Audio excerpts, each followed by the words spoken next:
Mesdames, Messieurs, bonsoir. Difficile de passer après Laurent, qui est aussi brillant que modeste.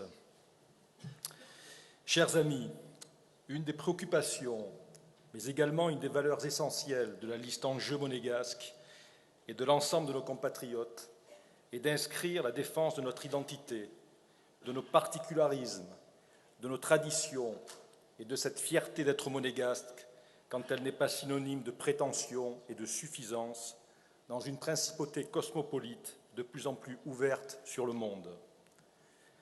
L'accroissement de la population monégasque dans les prochaines années nous amène à renforcer notre communauté, riche de ses nationaux, mais aussi des enfants du pays qui assurent et transmettent notre identité et notre culture. Précisément, cette notion de communauté peut signifier tout et n'importe quoi, à la fois le meilleur et le pire.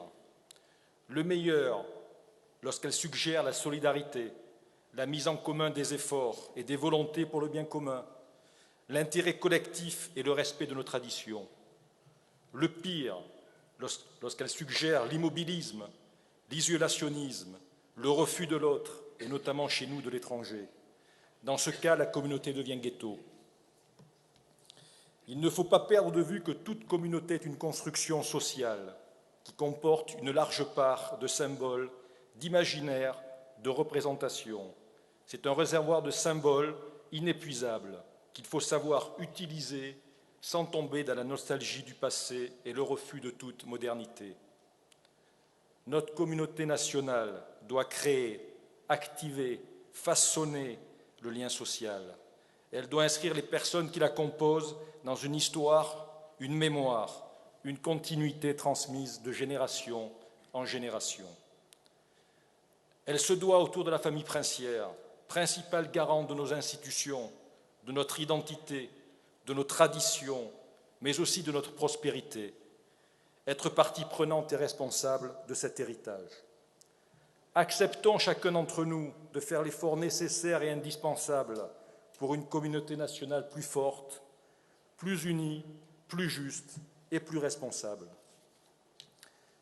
Si je m'engage aujourd'hui avec la liste Enjeux monégasques, après avoir goûté à d'autres partis, c'est pour rejoindre une équipe compétente et déterminée qui représente pour moi la seule et unique alternative crédible à la majorité actuelle, mais aussi et avant tout pour soutenir l'action de notre souverain, le prince Albert II.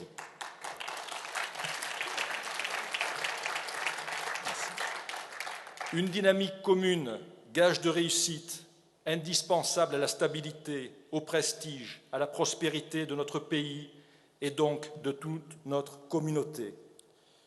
Je voudrais conclure par cette citation de Marcel Pagnol, qui était un ami des arts et de Monaco, et qui disait « Ici, les arts peuvent vivre encore à l'ombre de l'olivier, sur le bord de la mer Latine, là où l'autorité d'un seul garde la liberté de tous. » Merci.